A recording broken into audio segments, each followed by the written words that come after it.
Magandang araw po sa inyong lahat. Sa araw po na ito ay isa na namang kwento ng pakikipagsapalaran at kababalaghan ang aking ihahatid sa inyo. Ito ay kwento ni Lolo Alipio kasama ang kanyang apong si Lucas. Nagtungo sila sa isang malayong bayan ng San Dionisio upang bisitahin ni Lolo Alipio ang kanyang pinsan na isang pare. Subalit nang dumating sila sa lugar na yon, ay abandonado na ang simbahan. Pinabayaan na ito at tinubuan na ng mga damo. Wala na rin ang paring pinsan ni Lolo Alipio na si Padre Ignacio. Kanyang nalaman na patay na ito, subalit hindi malinaw ang dahilan ng kamatayan. Hanggang sa kanyang nalaman ang dahilan, kaya pinili niya na mamalagi na lamang sa lugar na yon para bigyan ng katarungan ang pagkamatay ng kanyang pinsan. Ang kamatayan ng pinsan ay may kinalaman sa mga kampon ng kadiliman at mga aswang na namahay sa San Dionisio. Doon ay nagamit ni Lolo Alipio ang kanyang pagiging manunugis, isang dahilan kung bakit siya napadpad sa lugar na yon. Ngunit paano ipagtatanggol ni Lolo Alipio ang mga taga San Dionisio at makamtan kaya niya ang inaasam na katarungan para sa kanyang pinsan? Ano ang kanyang madidiskubre dahil sa mga lindol na naganap sa lugar na yon na lumikha ng pagbitak ng mga lupa? Malalaman natin ang mga kasagutan sa kabuuan ng kwentong inyong mapapakinggan. Ngunit bago ang lahat, mga idol, huwag po nating kalimutang mag-subscribe, mag-like at i-hit ang notification bell sa aking mga YouTube channel na The Voice Addict at Apong Isaac para sa mas marami pang makapigil hininga na kwentong aswang at katatakutan mula sa mundo ng kababalaghan. Umpisahan na po natin ang kwento. Sigurado po ba kayo, Lolo Alipio? Dito na po ba yun? Oo, Lucas. Sigurado ako dahil minsan na akong nakapunta rito. Kailan po yun, Lolo Alipio? Abay, siguro mahigit 10 taon nang nakakalipas. May katagalan na rin, Apo. Naku po, hindi pa ako pinapanganak nun ah. Ang tagal na po pala. Tama ka. Matagal-tagal na nga talaga yun. Pero hindi ako maaaring magkamali dahil natatandaan ko itong simbahan. Tapos yung malaking puno na narito sa bakuran. Diyan ako nagpapalipas ng oras. Halos 1 linggo rin akong tumigil dito noon. Pero marami na pong nangyari, Lolo Alipio. Matagal na po yun eh. Saka tignan niyo po. Mukhang matagal na rin pong hindi ginagamit itong simbahan. Kinapitan na po ng mga gumagapang na damo at santambak po ang mga tuyong daon na nagkalat. Tignan niyo po oh. Yun nga ang ipinagtataka ko. Mukhang matagal nang hindi ginagamit itong simbahan. Pinaglipasan na ng panahon. Oo nga po eh. Ibig sabihin po, wala pong tao dyan sa loob ng simbahan. Alamin natin, Lucas. Dito tayo dumaan sa gilid ng simbahan. Ang natatandaan ko may daan dito sa likuran. Papasok sa loob. Sandali lang. Sino kayo? Anong ginagawa nyo rito sa simbahan ng San Dionisio? Meron lang kaming hinahanap, Manang. Ay, anong manang ang sinasabi mo? Mukhang mas matanda ka pa nga sa akin. Tigilan mo ko. Ano nga bang pangalan mo? Ako si Urbana at matagal na ako naninirahan dito sa San Dionisio. Kaya kilala ko kapag may dayo na pumupunta dito. Kayong dalawa, alam kong dayo kayo. Opo, Aling Urbana. Ngayon lang po kami nakarating dito ni Lolo Alipio dito po sa inyong lugar. Ako nga pala si Alipio. At itong apo ko ay si Lucas. Meron lang kasi kaming hinahanap, Urbana. Sino ba ang hinahanap ninyo? Si Father Ignacio. Alam ko na siya ang kura paroko dito sa inyong simbahan. Matagal nang wala ang taong hinahanap mo. Wala na rito si Padre Ignacio. Nasaan siya? Wala akong panahon para pag-usapan ang pari na yon. Teka, bakit naman? Basta, lalayo ko na maalala pa siya. Kaano-ano ka ba niya? Pinsang buo ko siya. Nagpunta ko rito para sana bisitahin siya. Pero wala na pala siya rito. Paano po yan, Lolo Alipio? Wala na pala rito si Padre Ignacio eh. Ano pong gagawin natin? Ay, hindi ko rin alam, Apo. Kayong dalawa, mabuti pa siguro bumalik na kayo sa pinanggalingan ninyo. Yun ang may papayo ko sa inyo. Naku po, malayong-malayo po yung pinanggalingan namin eh. Aba, wala akong pakialam kahit gaano pa kalayo ang pinanggalingan ninyong dalawa. Ang kailangan ay umalis na lang kayo dahil hindi kayo welcome dito. Bakit naman? Hindi naman kami masamang tao ng apo ko. Dahil kamag-anak kayo ni Padre Ignacio. Kadugo na kayong dalawa. Tama ka, Urbana. Kadugo nga namin siya.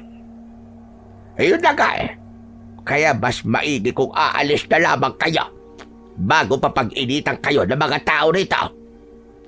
Tinatakot niyo ba kami, Urbana? Hindi. Kundi nagbibigay lang ako ng babala sa inyo. Pero kung ayaw niyo akong paniwalaan ay bahala kayo. Saka lumayo na rin kayo sa simbang ito kung mahal niyo pa ang buhay ninyo. Umabot din ng 1.5 araw ang naging paglalakbay namin ng apo kong si Lucas para lang makita at makarating sa bayan ng San Dionisio. Dahil nga may 10 taon o 1 dekada na ang nakakalipas mula nang una akong makapunta sa lugar na yon. Kaya naman, naging mahirap para sa akin ang pagbalik. Maigi na lamang at natatandaan ko pa rin ang itsura ng simbahan. Subalit laking pagtataka ko na tila ba pinabayaan na ang simbahan ng San Dionisio. Hindi rin ako makapaniwala sa sinabi ng matandang babaeng may kasungitan at nagpakilalang si Urbana. Ayon sa kanya, ay matagal nang wala roon ang aking pinsan na si Padre Ignacio. Hindi naman masabi ng babaeng aming nakausap kung ano ba talaga ang nangyari. Bakit wala na siya roon at kung nasaan na siya?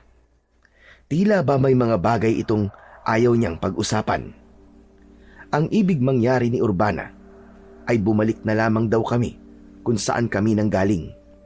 Subalit, hindi na namin maaaring gawin yon ng apo kong si Lucas. Hindi na kami pwedeng bumalik sa lugar na pinanggalingan namin. Kaya nga kami umalis sa pinagmulan naming lugar ay para tuluyan ng iwan yon at hindi na bumalik pa. Hinanap ko ang kamag-anak kong si Padre Ignacio upang humingi ng tulong sa kanya at nang meron din kaming matutuluyan ni Lucas. Kaya nga lamang, mabibigo lamang pala kami. Wala na sa San Dionisio ang pinsan kong pari. Lolo Alipio, paano po tayo nito? Ano pong gagawin natin? Hindi tayo aalis sa lugar na to, Apo. Pero narinig niyo po ba yung sinabi po ni Aling Urbana? Hindi daw po tayo pwede sa lugar nila. Bakit? Sino ba siya? Hindi naman siguro siyang may-ari ng lugar na ito. Saka, naniniraan lang din siya rito. Kung wala na po dito si Padre Ignacio, Lolo Alipio, nasan po kaya siya? Yun ang kailangan nating alamin, Lucas. Gusto kong malaman kung nasaan na ang pinsang kong si Padre Ignacio. Kung ano bang nangyari sa kanya. Saka, kung bakit tila pinabayaan na itong simbahan. Sapagkat wala kaming matutuluyan ng apo ko, Kaya nagpasya kung manatili kami sa abandonadong simbahan ng San Dionisio. Wala namang mga kabayan na malapit sa simbahan, kaya walang makakakita sa amin. Nagpunta kami ng apo ko sa gawing likuran ng simbahan dahil hindi nakakandado ang nakita kong pintong kahoy sa likod ng simbahan. Kaya naman nakapasok kami. Sa pagpasok namin ng simbahan ay nagulat pa kami ng apo ko dahil may nagliparan na mga paniki na doon ay namamahay. Talagang matagal na pong walang tumutuloy dito, Lolo Alipio. Nagiging bahay na rin po ng mga paniki. Nagtataka talaga ako. Bakit hindi na kaya ito ginagamit? Baka po dahil sobrang luma na. Pero hindi mo ba nakikita po? Maaari pa itong gamitin dahil matibay pa itong simbahan. Baka po tinamad na rin pong magsimba yung mga taga rito, Lolo. Pero bakit naman? Maraming katanungan ang lumigalig sa isipan ko habang nasa loob kami ng simbahan. Ang mga katanungang yon ang nais kong isa-isang mabigyan ng kasagutan. Dahil nga wala kaming matutuluyan ni Lucas, ay naglakas loob na lamang ako na doon kami tumuloy. Dito na po tayo, Lolo. Oh, Lucas. Saka wala naman tayong ibang matutuluyan. Wala na akong ibang kakilala sa lugar na ito. Tapos ang sungit pa po ni Aling Urbana, no? Hindi naman kagandahan. Hayaan mo na siya. Kalimutan mo na ang kasungitan ng babaeng yon. Baka inuurungan na ng regla yun kaya masungit. Siguro nga po. Lolo, nagugutom na po ako. May tira pang pagkain at tubig sa dala nating bag. Yun na lang muna ang kakainin natin ngayong gabi. Bukas susubukan kong tignan ng mga gamit dito sa kusina ng lumang simbahan. Baka mamaya may mga gamit panluto na maaaring mapakinabangan natin. Sabi ko nga sa iyo, Apo, ilang linggo din akong tumuloy dito. Nung kura paroko pa dito, ang pinsan kong pare. Upang mapawi ang nararamdaman naming gutom ni Lucas, ay pinaghatian namin ang natitirang tinapay at tubig. Ang kailangan lang naman ay may laman ang aming tiyan bago kami magpahinga ng gabing yon.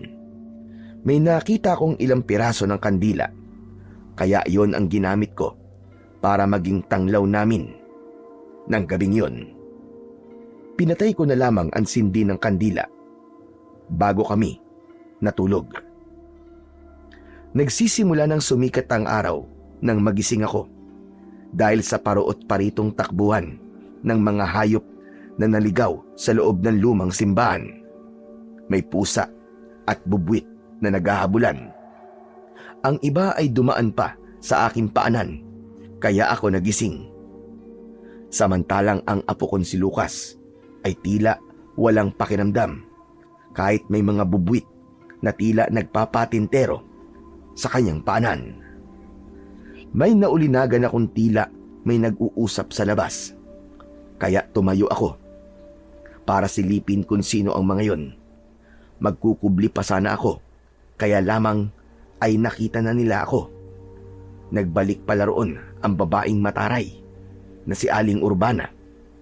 May kasama siyang lalaki na mas bata ang edad kaysa sa akin. Nasa edad 65 na ako. Ang lalaking kasama naman ni Urbana ay sa tingin ko ay nasa edad 50 pa lamang. Dahil nakita na ako ni Urbana ay hindi na ako nakapagtago pa. Wari naiinis itong sumugod sa akin at nakasunod sa kanya ang lalaki niyang kasama. Tignan mo ka naman. Ang tigas din ang ulo mo, no, Albino? Sinong Albino sinasabi mo? Abay ikaw, hindi ba Albino ang pangalan mo? Alipio ang pangalan ko, Urbana. Hindi Albino. Pasensya na. Nakalimutan ko. Saka magkatunog naman marami kasi akong iniisip. Pero teka lang. Ano pa ba ang ginagawa niyo rito? Nasaan ang apo mo? Natutulog pa siya. Nakita mo na. Ginawa niyo ng panuluyan itong simbahan. Wala kasi kaming ibang matutulugan. Kaya dito na kami nagpalipas ng gabi. Sino ba nagbigay sa inyo ng pahintulot para matulog dito sa simbahan? Wala, di ba? Matigas din ang ulo mo, ano? Sinabihan na kita kahapon na umuwi na lang kayo kung saan man kayo galing. Sandali. Makikialam na ako. Urbana, ano bang ikinagagalit mo sa kanila? Hindi mo ba nakikita, Kapitan Simo? Basta na lang silang tumuloy dyan sa loob ng lumang simbahan at ginawa pang tulugan nang wala namang nagbibigay sa kanila ng permiso. Ano naman? Nakitulog lang naman sila. Saka wala naman silang naaabala sa loob ng simbahan. Matagal nang walang tumutuloy dyan. Inabando na nga ito, hindi ba? Hindi na rin ginagamit para sa pagsisimba. Kaya nga sayang. Kahit na ba, mali pa rin na basta silang papasok yan sa loob at ginawa pang tulugan. Baka babaya masamang tao pa ang alipyo na yan kung anong gawin dito sa lugar natin. Mukha namang hindi siya masamang tao. Saka Kapitan, kahapon po ay nakausap ko na rin si Urbana. Nasabi ko po sa kanya na kaya po ako nandito ay dahil meron po akong hinahanap. Ipinagpatuloy ko ang aking pagpapaliwanag kay Kapitan Simo. Wala kasi siyang nalalaman dahil hindi naman yun sinabi ni Urbana. Kaya sinabi ko sa Kapitan ang dapat niyang malaman kung bakit kami napadpad ng apo ko sa lugar na yon. Yun naman pala hinahanap ni Mang Alipio ang pinsan niyang si Padre Ignacio. Kaya nga lamang ay wala na pala siya rito, Kapitan Simo. Oo, Mang Alipio. Matagal na rin wala siya rito. Wala ho kasing nakarating sa akin na hindi na pala siya dito nakadestino. Ibig mo sabihin hindi nakarating sa inyo. Napatay na si Padre Ignacio? Ano kanyo, Kapitan? Patay na siya? Oo. At mismo sa loob ng opisina niya dito sa simbahan, natagpuan patay si Padre Ignacio. Anong ibig mo sabihin, Kapitan Simo? Anong ikinamatay ng pinsang kumpare? Yan ang hindi pa rin malinaw sa mga taga rito. Anong ibig niyo sabihin? Isang misteryo ang pagkamatay niya, ganun ba? Ang sabi lang, pinatay siya ng kampo ng dilim dahil na rin sa kanyang malaking pagkakasala. Teka sandali, ano naman pagkakasala ang nagawa ng pinsang ko? Ayokong pag-usapan natin ang bagay na yan dahil kinikilabutan ako. Kapitan Simo, mauna na ako. Meron pa pala akong dapat pang gawin. Maiwan ko na kayo rito. Kapitan, hindi ko maintindihan ang sinasabi ni Urbana. May alam po ba kayo? Ang totoo, wala rin ako masasabi. At hindi ko rin alam ang buong detalye tungkol sa nangyari kay Padre Ignacio. Dahil wala ako dito noong mga panahong yon. Naroon ako sa Maynila at nagtatrabaho. Nabalitaan ko na lang na patay na si Padre Ignacio. Mula nung namatay siya, wala nang inihalili sa kanya. Hindi na nagpadala pa ng bagong kura paroko. Hanggang sa mapabayaan na rin itong simbahan. Umiiwas na rin ang mga taga rito na magtungo rito para magdasal. Pero bakit naman? Dahil ginawa raw na pugad ng masasama ang simbahan at kagagawan daw yon ni Padre Ignacio. Hanggang dun lang ang alam ko, pero hindi malinaw sa akin ang buong detalye. Lalo ako naguguluhan sa mga sinabi niyo sa akin, Kapitan Simo. Kaya nga sa palagay ko ay tama lang na napadpad ka rito sa San Dionisio dahil ikaw mismo makakatuklas ng totoong nangyari. Yun talaga ang gagawin ko, Kapitan Simo. Pero may pakiusap sana ako sa inyo. Ano ho yun, Mang Alipio? Wala kasi kaming matutuluyan ng apo ko habang nandito kami. Maaari bang dito na kami tumuloy sa simbahan? Total, hindi naman na ito ginagamit. At bilang ganti ko sa pagpapatuloy niyo sa amin dito, sisikapin kong linisin ang simbahan na ito. Aba, magandang suggestion yan, Mang Alipio. Ang totoo, dapat talagang nililinisan itong simbahan dahil lalo lang kinatatakutan dahil sa dami ng mga halamang gumagapang na lalo lang nakakasira sa itsura ng simbahan. Huwag kayong mag-alala, Kapitan. Ako na hong bahala.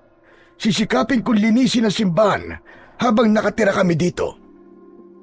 Dahil madali kausap si Kapitan Simok, kaya pumayag siya sa aking naging mungkahi. Hindi ko naman siya bibiguin at tutuparin ko ang aking ipinangako sa kanya. Ang nais ko'y manatili pa sa lugar na yon. Ibig kong malaman ang katotohanan tungkol sa tunay na nangyari sa aking pinsang pare. Paanong tila galit sa kanya ang mga tao roon base sa naging reaksyon ni Urbana. Buti po pumayag po yung kapitan. Nandito po tayo tumira, Lolo Alipio. Oo, Apo. Pero ang kailangan lang nating gawin ay linisan itong simbahan. Kaya kailangan tulungan mo ako, ha? Pero ang dami-dami pong lilinisin dito, Lolo Alipio. Siyempre, pakunti-kunti ang gagawin natin paglilinis. Dahil hindi naman natin makakayang linisan kagad ito ng ganong kabilis. Sige po, tutulong po ako, Lolo. Ayos. Pati paggawa ng mga ibibenta nating gamot mula sa ugat at dahon ng halaman ay dapat tulungan mo rin ako, ha? Para meron tayong pagkakitaan. Kasi kailangan natin yon para meron tayong pambili ng pagkain natin. Okay po, Lolo. Lolo Alipio, hanggang kailan po ba tayo dito? Hindi ko rin alam, Apo. Sa palagay ko matatagalan tayo dahil meron akong dapat ayusin at tiyakin. Kaya lang po, Lolo Alipio, nakakalungkot po na wala po dito si Padre Ignacio. Akala ko pa naman magkikita kami. Patay na po pala siya. Yun nga ang kanilang sinabi. Kaya nga kailangan pumirmi muna tayo dito para malaman ko kung ano ba ang totoong sinapit ni Padre Ignacio. Sapagkat ipinangako ko ang paglilinis ng simbahan, kaya sadyang naglaan kami ng oras ng apo ko upang maglinis doon. Una naming nilinisan ang loob ng simbahan, lalo na ang lugar na malapit sa tanggapan at kusina kung saan kami tumutuloy. Inunti-unti rin namin ang paglilinis sa labas. Inalis at binunot ang mga tumutubong damo upang maging maaliwalas ang bakuran nito. Kaya naman, kahit papano, ay nakita ang pagbabago sa lumang simbahan. May mga taong ikinatuwa ang ginawa naming paglilinis sa simbahan. Isa na roon ay si Rosana, isang deboto na malayong-malayo sa ugali ni Urbana. Salamat na lamang at dumating kayo rito sa San Dionisio. Kahit paano ay umayos na tong simbahan. Abang-aba na kasi ang itsura nitong simbahan. Masyado nang pinabayaan. Tama ka, Alipio. Mula kasi na mawala si Padre Ignacio, lumayo na ang mga tao para magsimba. Kaya nga pinabayaan na rin nila ang simbahan. Ganun na nga. Pero bakit pati ang pagsisimba ay para bang kinalimutan na rin nila? Dahil nawala na sila ng tiwala sa alagad ng Diyos. Kay Padre Ignacio? Oo, Alipio. Hindi kasi nila nagustuhan ang mga nangyari. Hindi nagustuhan? Ang alin ba, Rosana? Pasensya na, Alipio. Pero hindi ko masasabi sa iyo. Pero bakit naman? Ang totoo ay iniiwasan ng mga taga rito sa San Dionisio na alalahanin pa ang pangyayaring yon. Hindi ko talaga maintindihan. Kahit si Urbana ay ayaw magsalita. Pero nagagalit siya kapag ang pag-uusapan ay si Padre Ignacio. Dahil hindi pa rin niya matanggap. Lalo na't malaking naging tiwala at respeto nila kay Padre Ignacio. Talaga bang hindi mo maaaring sabihin sa akin? Pasensya na, Alipio. Saka ayoko rin may masamang mangyari sa akin. May masamang mangyayari sa'yo? Oo. Yun ang sabi-sabi. Kapag pinag-usapan at naibunyag sa ibang tao ang tungkol sa sinapit ng simbahan ng San Dionisio at ng paring si Padre Ignacio, ay posibleng may mangyaring masama. Pambihira na yan. Lalo tuloy ako naguguluhan. Kaya pasensya na, Alipio. Pero wag kang mag-alala. Kung magtatagal pa kayo rito, ay siguro naman ay malalaman nyo rin ang buong katotohanan. Salamat na lang, Rosana. Walang anuman. Kailangan ko na munang umuwi. Pero nagpapasalamat talaga ako sa iyo, Alipio. Malaking bagay itong ginawa mo sa simbahan. Sana naman, sa ginagawa mong paglilinis, kahit paano mawala na ng tuluyan ng kamalasang nakakabit sa simbahang ito. Yun ang huling sinabi ni Rosana na lalong naging palaisipan sa akin. Masyadong malihim ang mga taga San Dionisio tungkol sa nangyari sa kanilang lugar na tila dekada na ang nakalipas. Kaya naman, sa bawat araw na lumilipas ng pamamalagi namin ni Lucas sa lugar na yon, ay napuno ng iba't ibang alalahanin at katanungan ang isipan ko. Wala naman akong mapagtanungan dahil walang sino man ang nais magsabi at magkwento.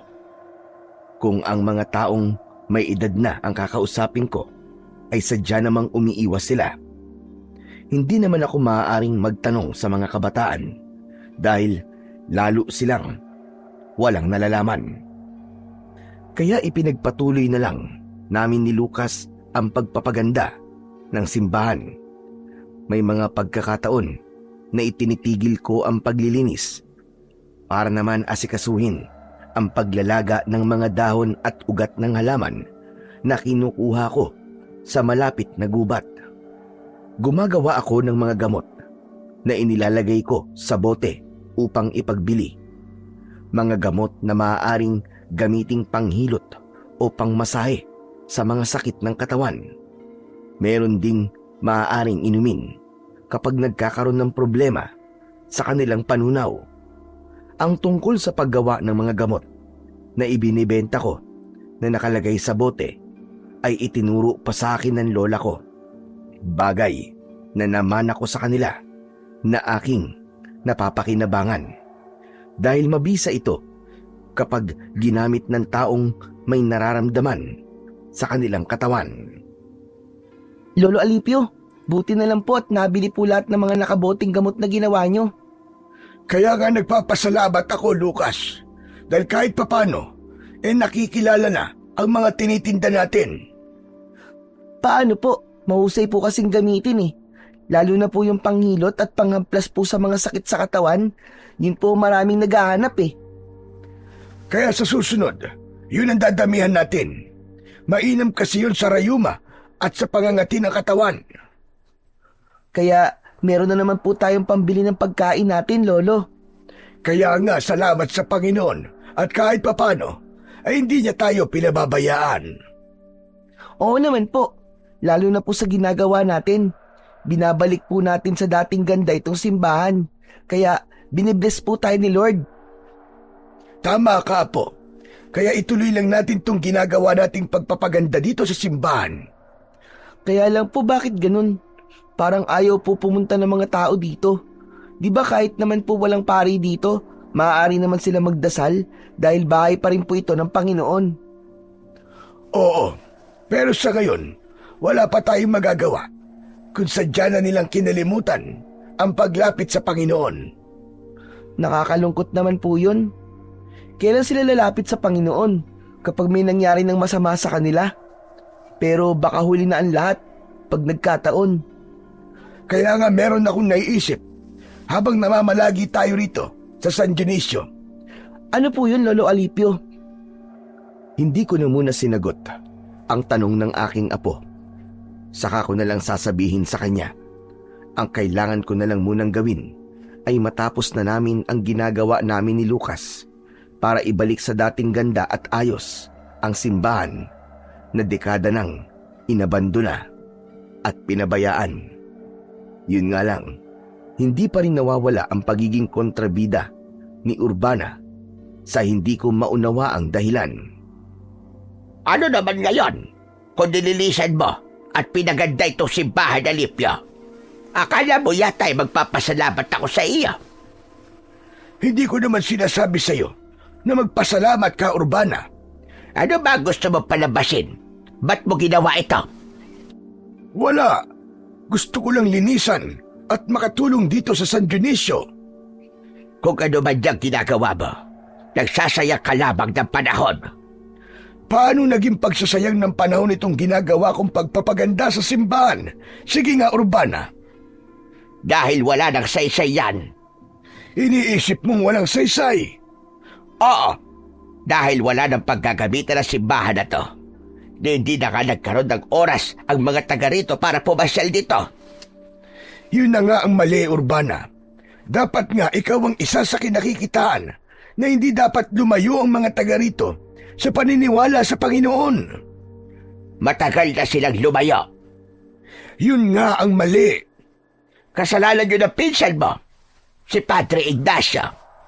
Hayang ka na naman, Urbana. Isinali mo na naman ang pangalan ng pinsang kumpare. Abay, dapat lang naman. Pero wala ka pa rin ipinapaliwanag sa akin, Urbana. Hanggang ngayon ay pinag-iisip mo ko kung ano ba talaga ang dahilan. Wala na saysay para malaman mo pa. Dahil hindi na maibabalik ang mga nangyaring kamalasan. Yun nga ang gusto kong malaman, Urbana. Anong kamalasan ba sinasabi mo? Anong naging kasalanan ni Padre Ignacio? Kahit ulit-ulitin ko, ang pagtatanong at pamimilit ay sadyang nakasara ang bibig ni Urbana para sabihin sa akin ang dahilan. Tila ba isang lihim yun na ayaw nilang mabuksan pa. Bagamat patuloy akong umaasa na darating din ang tamang panahon para sa kwentong yun na pilit nilang itinatago sa akin. Ilang buwan na rin ang pamamalagi namin ni Lucas sa San Dionisio. Hindi na rin nila pinakikialaman ang pananatili namin sa simbahan dahil nakita nila na wala kaming masamang intensyon doon. Katunayan nga ay nilinis pa namin at inayos yun. Kaya lamang ng gabing yon na nagpapahinga na kami ng aking apo nang makarinig kami ng kakaibang ingay na tila may ungol na nagmumula sa ilang sulok ng simbahan. Noon ko lang yun narinig at maging si Lucas ay nagising na rin at narinig ang nakakakilabot na ungol. Lolo Alipio, ano po ba yun? Parang may ungol po at nahihirapan na. Naririnig niyo po ba? Baka guni-guni mo lang yun, Apo. Hindi po. Dinig na dinig ko po eh. At parang nandito lang po sa loob ng simbahan. Huwag mo nalang pansinin, Lucas. Sige na, ituloy mo na lang ang pagtulog mo. Lolo Alipio, paano po ako makakatulog? Ang ingay-ingay po ng ungol. Saka parang nasasaktan po. Nahihirapan. Sabi ko naman sa'yo, ay huwag mo nalang pansinin. Sa kabila ng mga sinasabi ko sa aking apo na huwag dalang pansinin ang anumang naririnig niya, ay lalo namang nagiging malakas ang ingay na yon. Boses yon ng taong nasasaktan at nahihirapan. Kaya lamang, wala naman akong makitang anuman, kundi tinig lang yon na umaalingaw-ngaw sa loob ng simbahan. Lolo Alipio, natatakot po ako. May multo po yata dito sa simbahan eh. Pero bakit ngayon lang po? Nang dumating naman tayo dito, wala naman tayong naririnig at nararamdaman na ganyan. Hindi ko rin alam, Lucas. Lolo, umalis na lang kaya tayo dito. Ayoko na po rito, natatakot na po talaga ako eh. Pero Apo, wala tayong ibang mapupuntahan. Saka sabi ko nga sa'yo, hindi ba? Hindi pa tapos ang misyon ko rito. Di po ba wala na po rito si Padre Ignacio? Oo, kaya lamang ay meron pa akong kailangang malaman. Kasi naman Lolo Alipio, natatakot na po kasi ako dito eh. Baka mamaya kung ano pa pong mangyari sa atin. Hanggang kasama mo ko, Apo, Lucas. Walang masamang mangyayari sa'yo. Saka siyempre, hindi kita pababayaan. Pareho kaming nahirapang makatulog ng gabing yon dahil sa ungol at ingay na narinig namin ni Lucas. Mag-uumaga na kaming nakatulog dahil tumahimik din ang loob ng simbahan. Nawala ang daing at ungol na nagbigay sa amin ng kilabot. Hindi ko namalayan na kinabukasan ay maaga palang nagising ang apo ko. Hinayaan niya akong nagpatuloy sa aking pagtulog. Kaya lamang, nagulat ako at napabungkawas nang marinig ko ang malakas niyang sigaw. Hala, ang apo ko yun ah. Boses yun ni Lucas. May nangyari sa kanya. Nagmamadali akong bumangon sa pagkakahiga at pinuntahan si Lucas sa lugar kung saan ko narinig ang kanyang sigaw. Inabutan kong takot na takot ang itsura ng apo ko na nakasalampak at nakaupo sa isang sulok ng simbahan. Apo! Apo! Ano nangyari sa'yo? Bakit ka sumigaw? Halos hindi makapagsalita si Lucas. Sabay turo sa isang direksyon. Sinundan ko ng tingin ang direksyon na itinuro niya. Ako man ay totoong nagulat nang hilakbot ako at nakaramdam ng panghihina nang makita ko ang itinuro ng apo ko. Nagkalat ang sariwang dugo sa sahig ng simbahan. Diyos ko! Paano nagkaroon ng dugo riyan? At sariwa pa ang dugo? Lolo, kagabi po narinig po natin. Hindi po siya guni-guni.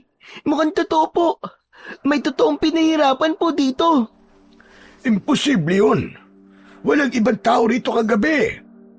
Pero bakit po may dugo, Lolo Alipio? At sariwang dugo pa po yan. Tignan niyo po. Oh. Hindi pa nga po natutuyo ang dugo eh.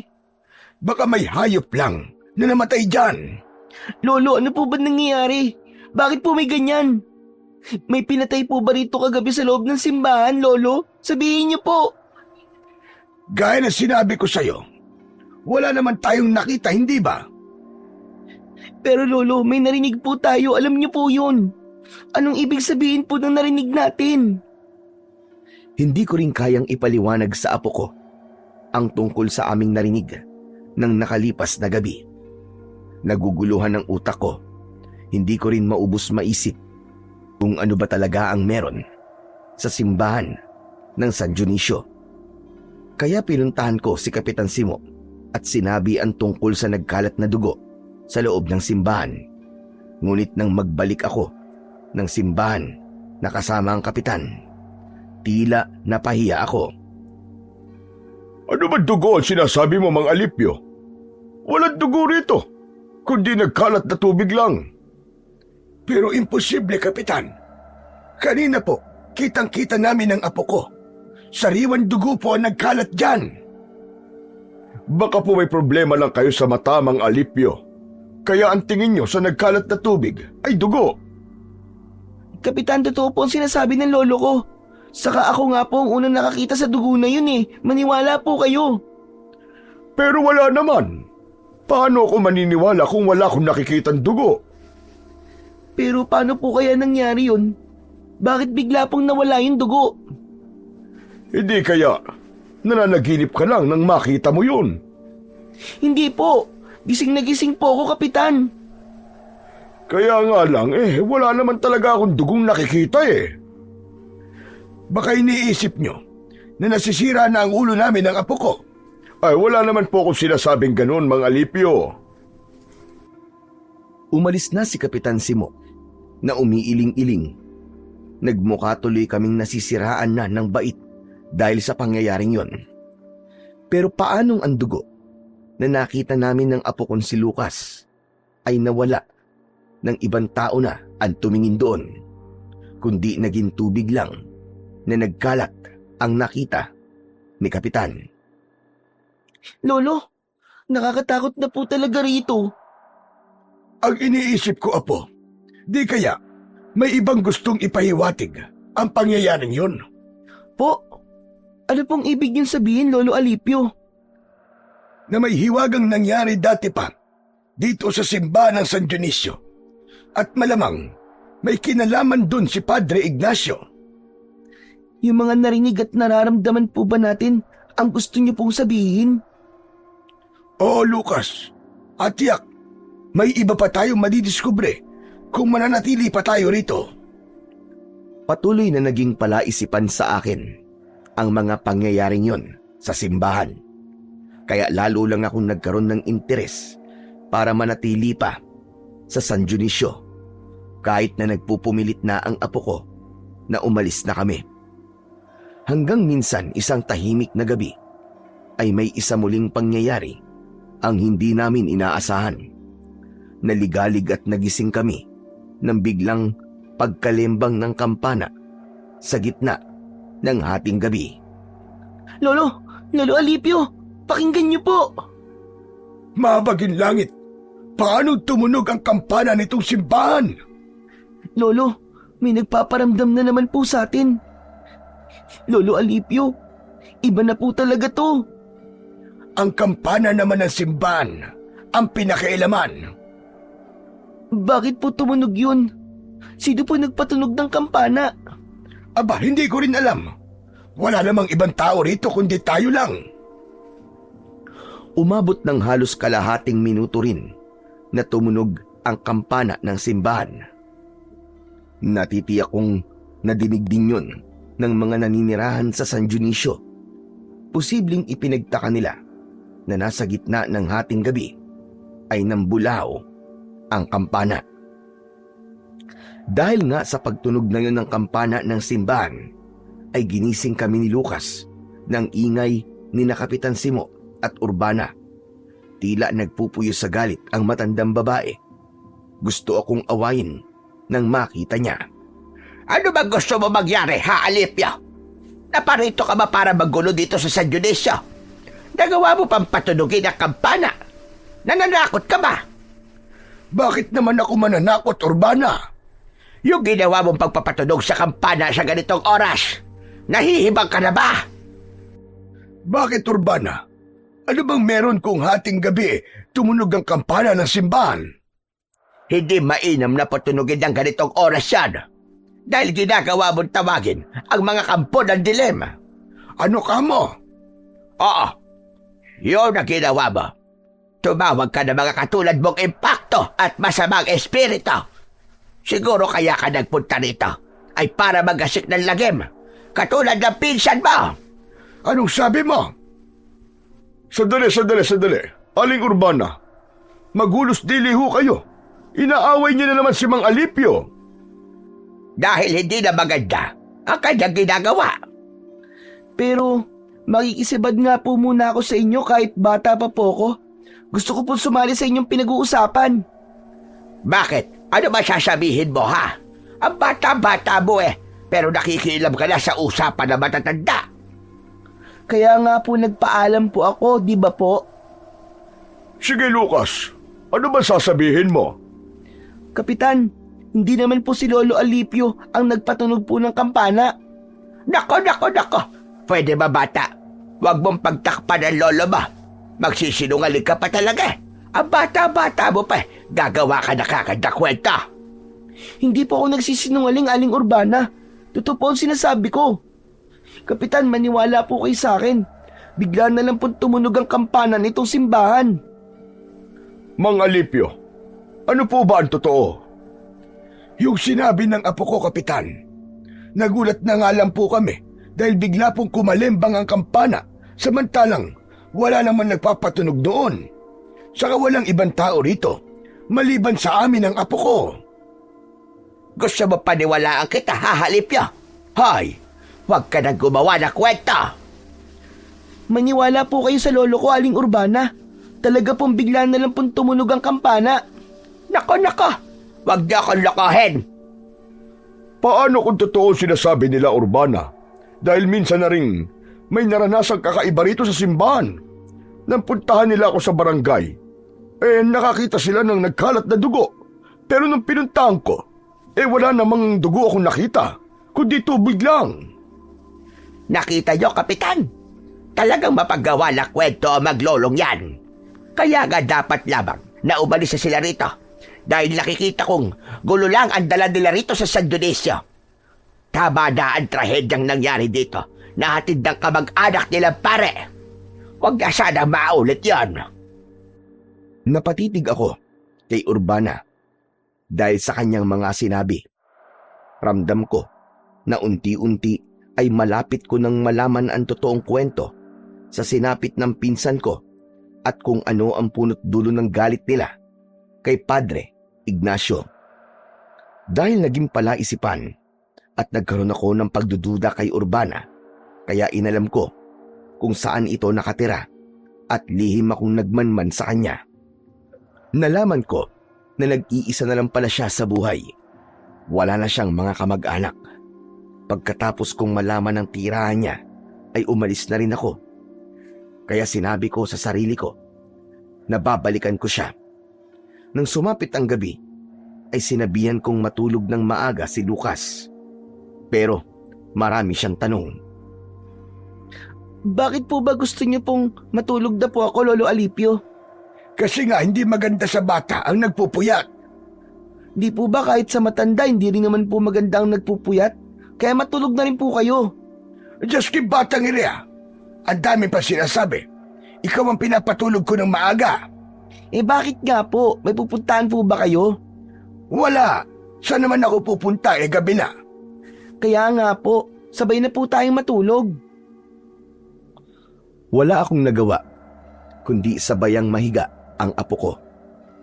Pero sa isip ko, hindi ko kailangang antukin kundi masisira ang aking mga plano. Kaya pinaglabanan ko ang antok hanggang sa makatulog na si Lucas. Nang matiyak kong tulog na ang apo ko, ay dahan-dahan akong lumabas ng simbahan upang hindi makalikha ng kahit na anong ingay. Babalik ako sa bahay ni Urbana. Alam ko at nararamdaman kong meron akong matutuklasan mula sa kanya. Tahimik na tahimik ang daan patungo sa bahay ni Aling Urbana. May mangilan-ngilan na asong tumatahol sa akin habang naglalakad ako patungo sa bahay ng matandang masungit. Nang marating ko yun, ay nakita kong madilim ang loob ng bahay. Bagyan liwanag lamang ang makikita na tila galing sa isang liwanag ng gasera. Lumapit ako sa kanyang bahay na yari sa pawid at sa wali. Nahihiwagaan talaga ako sa babaeng ito. Masyado siyang masungit sa akin na hindi ko alam ang dahilan. Habang nag-aabang ako sa labas ng bahay, ay idinikit ko ang aking tenga sa dingding na yari sa sawali. Nakarinig ako ng tila dumadaing at alam kong boses yon ni Urbana. Hindi ko mawari kung ano bang nangyayari sa kanya, kung nahihirapan ba ito o may nararamdaman. Hinayaan ko muna at naghintay ako sa mga susunod pang pangyayari. Maya-maya pa ay biglang tumahimik. Naisip ko na baka kung napano na ang matandang masungit. Kaya humanap ako ng kahit maliit na siwang upang makita ko kung ano ang nasa loob at makita ko si Urbana. Natulala ako at hindi agad nakagalaw sa kinatatayuan ko nang makita ko ang nasa loob ng bahay. Aswang! Isang aswang na abwak si Urbana! Nakakadiri ang itsura ng aswang na si Urbana. Makapal ang sabog na buhok, ang matay ng lalaki at ang mahabang dila ay parang dila ng isang bayawak. Subalit mas mahaba ito.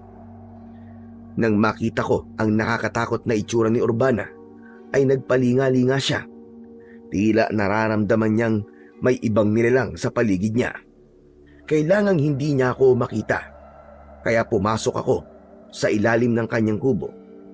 Naalala ko na dala ko nga pala ang karet na ginagamit ko sa pangunguha ng mga halamang gamot.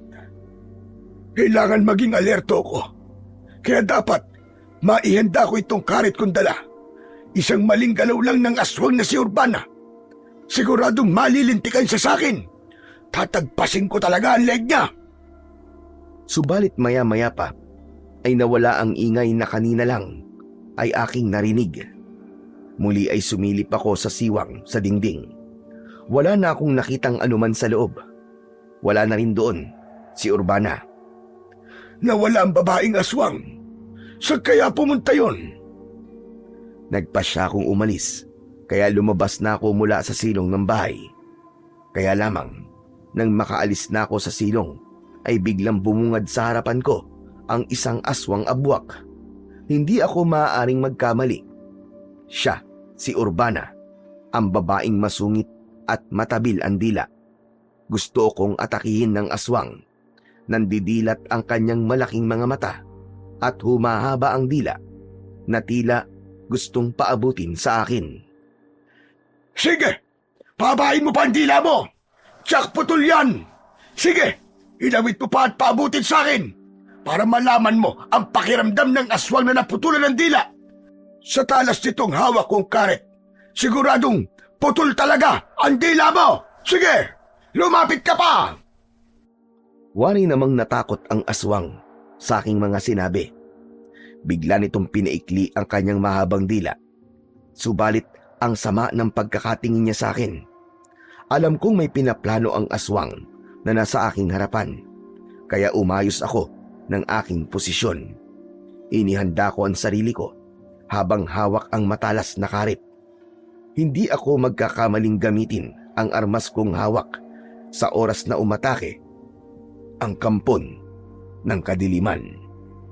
Pero nakikita ko na tila nag-aatubili siyang lapitan ako. Kaya naglakas loob naman akong sumugod, papalapit sa kanya.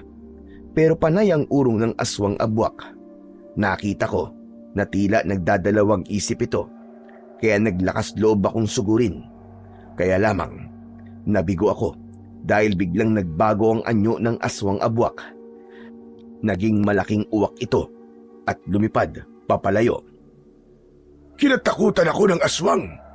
Pero tiyak, matatandaan niya na ako. Kaya delikado na ako sa kanya.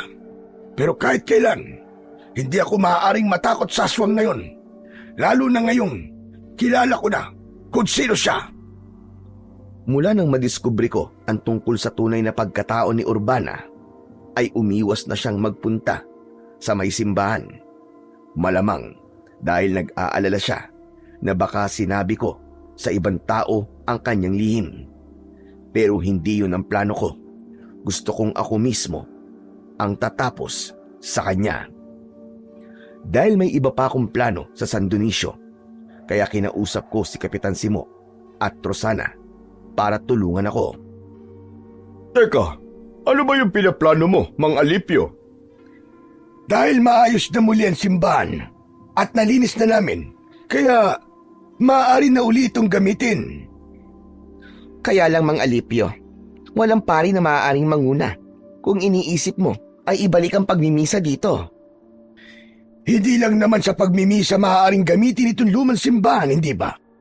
Maaaring magpunta ang mga taga rito para dito sila magdasal. Dapat silang manalangin, humingi ng tawad at magpasalamat. Alam nating tahanan ng Diyos ang simbahang ito. May punto ko riyan, Mang Alipio. Kung sa bagay po ay tama kayo, Mang Alipio. Kaya hihikayatin natin ang mga taga rito na bumalik sa simbahan. Dito sila mag-alay ng kanilang mga dasal. Ganun na nga, Rosana. Kaya sa paraang yon, ay magbabalik loob sila sa kanilang pananampalataya sa Panginoong Diyos. Natutuwa ako sa naisip mong yan, Mang Alipio. Ang totoo, kailangan talaga ng mga taga rito na magbalik loob sa Panginoong Diyos. Lalo na sa panahon ngayon. Maraming hindi magagandang nangyayari. Lalong lulubha ang kasamaan kung tuluyang lalayo ang tao sa kanilang pananampalataya sa Panginoon. Huwag kayo mag-alala, Mang Alipio. Sasabihan ko rin sa mga taga rito ang maganda mong plano. Sana nga ay makumbinsi ko sila na bumalik dito sa simbahan para magbalik loob sa kanilang pananampalataya sa Panginoong Diyos. Kaya naman, ng mga sumunod na araw, ay may mangilan-ngilan na akong nakikita na nagpupunta sa simbahan. Nagsasagawa sila roon ng kanilang pagdarasal. May iba naman na tila walang pakialam dahil nasanay na sila sa kanilang nakagawian. Nawalan na ng halaga sa kanila ang pagkakaroon ng kaugnayan sa Diyos. Nalulungkot ako para sa bagay na yon.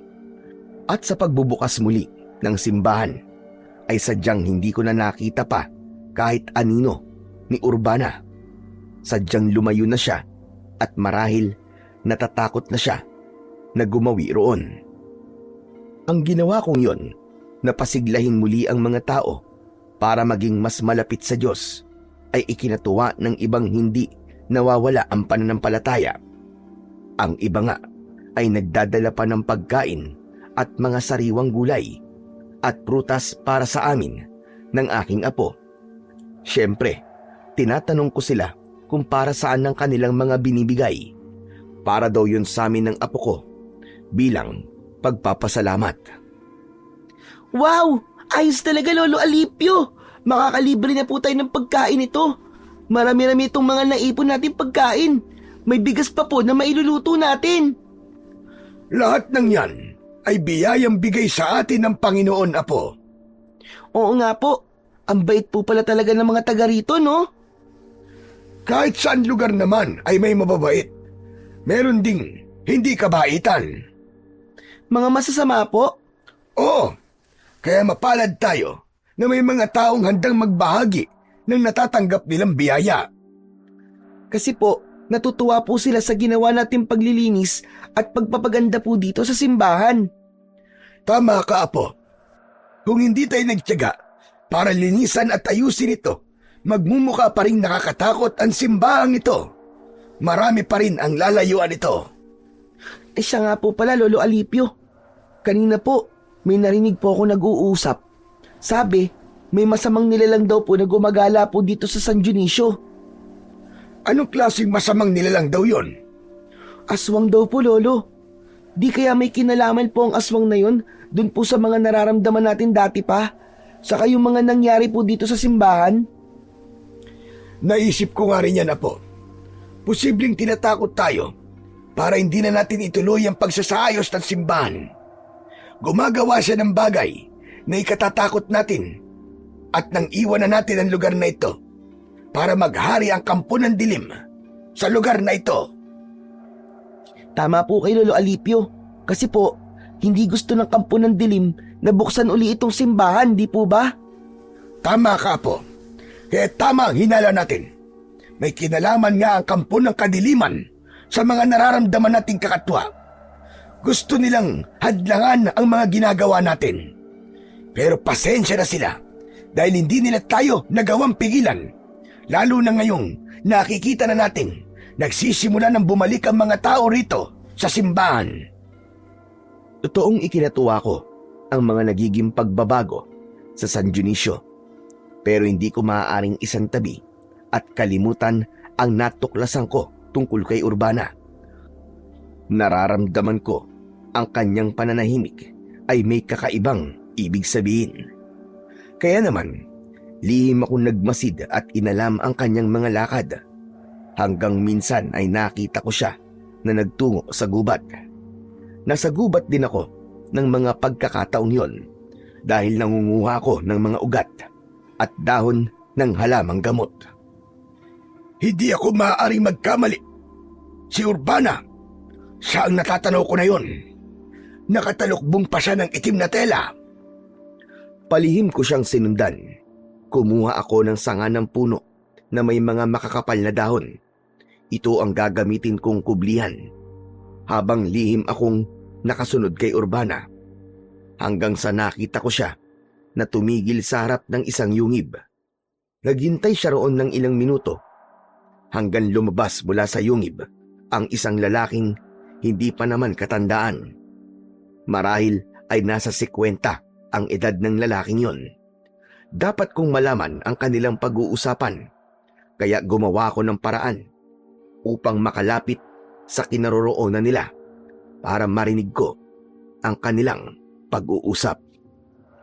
Salamat na lamang at masukal ang lugar na kinaroroonan nila, kaya nakalapit ako na hindi nila nakita. Mula sa aking pinagkukublihan ay bahagya kong narinig ang kanilang usapan.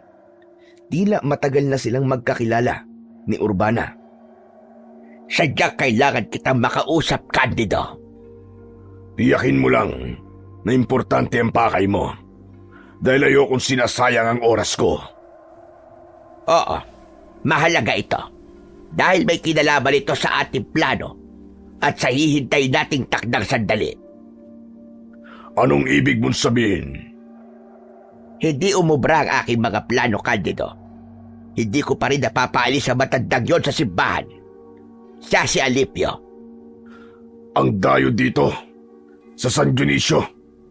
Oo, ang kamag-anak ni Padre Ignacio. Ang bilin ko, dapat silang mapaalis ng apo niya. At huwag mong hayaang magamit uli ang lumang simbahan dahil tayong gagamit doon. Konting panahon na lamang ang aking hinihintay. Pero hindi pa rin sila umaalis, Candido. Ginawa ko na ang pananakot na kaya ko para umalis sila ng apo niya. Kaya lamang, tila nawala na sa isa yon. Wala ka talagang kwenta, Urbana. Binigo mo pa rin ako. Ginawa ko naman ang makakaya ko, Candido. Ngayon nga, ay nagawa na niyang buksan ang simbahan. Hinihikayat niya ang mga tao para pumasok doon at magdasal. Kahit wala ng pare, Oo, ang importante raw sa kanila ay magsagawa sila roon ng padalagin. hindi maaari ang ganon. Makakasira yon sa ibig nating mangyari. Hindi sila dapat manumbalik sa dati nilang ginagawa. Ang pagiging makajos. Yun ang pinipilit kong gawin, Candido. Kaya nga ginawa natin ang lahat, hindi ba? Para sirain ang imahe ni Padre Ignacio. Sa pakikinig ko sa pag-uusap ni na Urbana at ng lalaking tinatawag niyang si Candido, ay nabanggit ang pangalan ng pinsan kong si Padre Ignacio.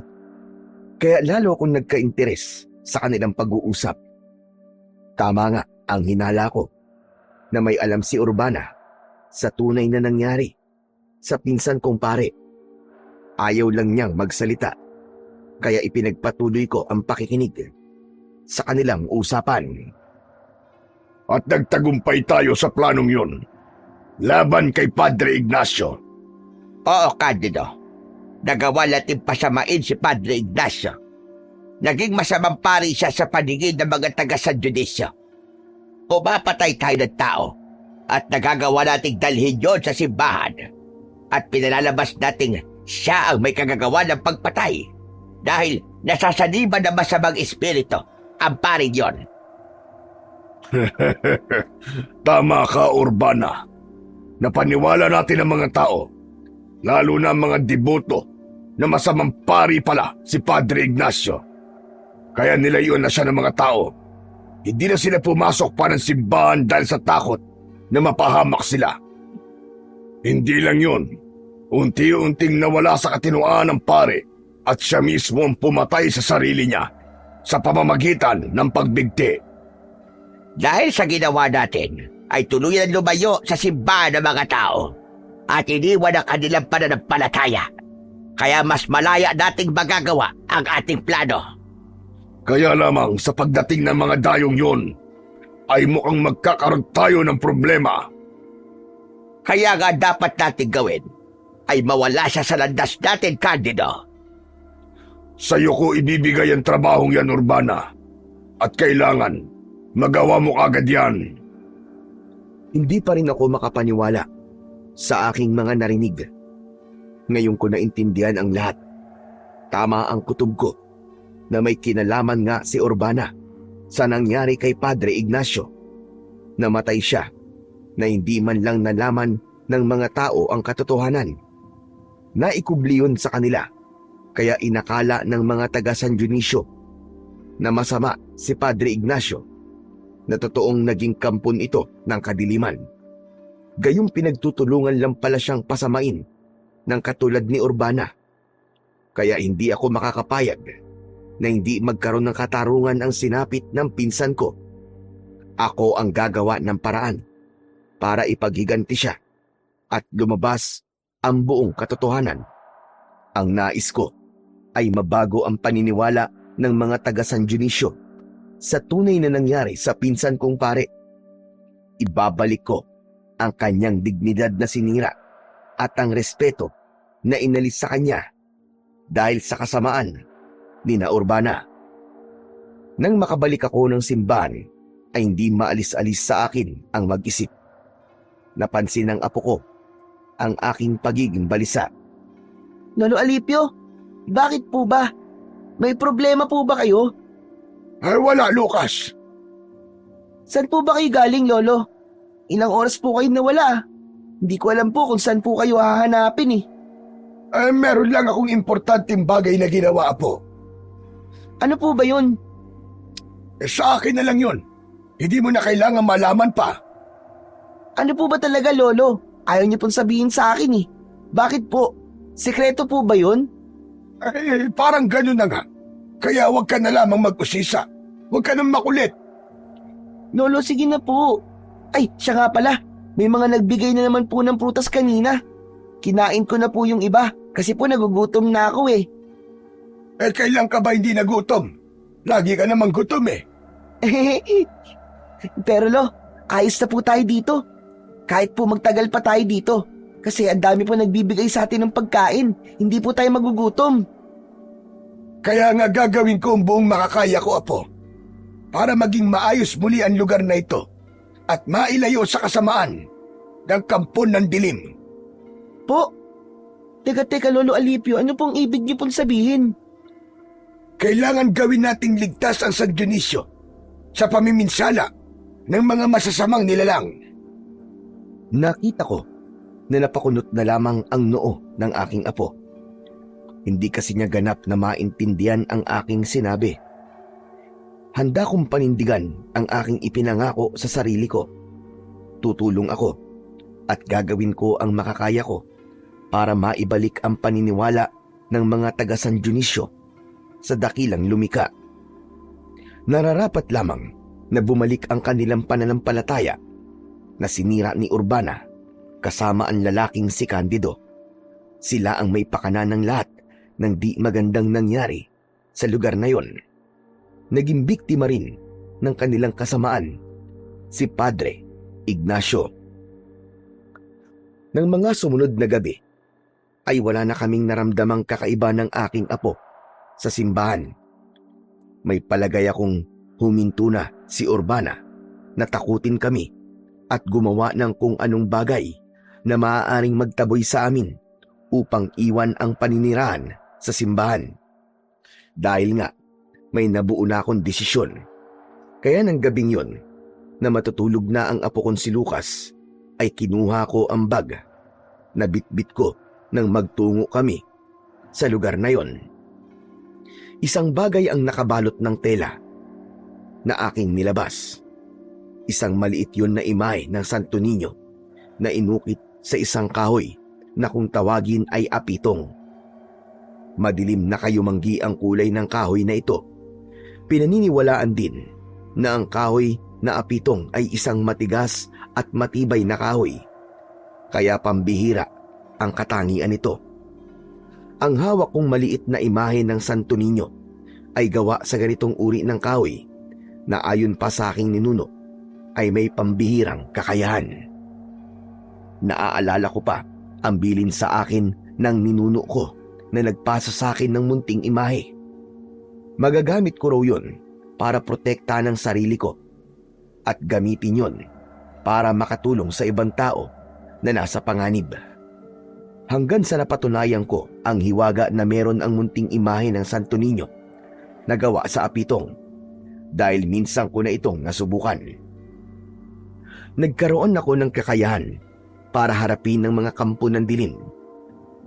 Isa na nga nang minsang mapalaban ako sa mga aswang.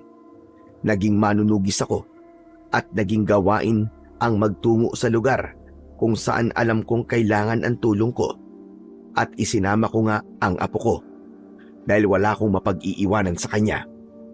Hanggang sa nabalitaan ko nga ang aking pinsang pari na matagal ko nang hindi nakikita. Buong akala ko ay nawawala lamang siya. Kaya bumalik ako sa San Dionisio at doon ko lang nalaman na patay na pala ito. Ngayong alam ko na ang punot dulo ng pagkawala niya. Katarungan ang kailangan kong makuha para na rin sa kanyang katahimikan. Gagamitin ko ang aking pagiging manunugis para maghiganti. Bukod sa imahe na hawak ko, ay meron din akong isang maliit na kampilan. Isang uri ng patalim na gaya ng pagkakagawa ay katulad ng isang maliit na espada. Kasama itong ibinigay sa akin ng aking ninuno.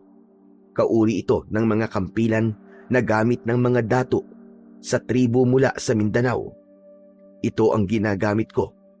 Dati pa, at ngayon ay gagamitin ko uli para harapin sina Urbana at Candido.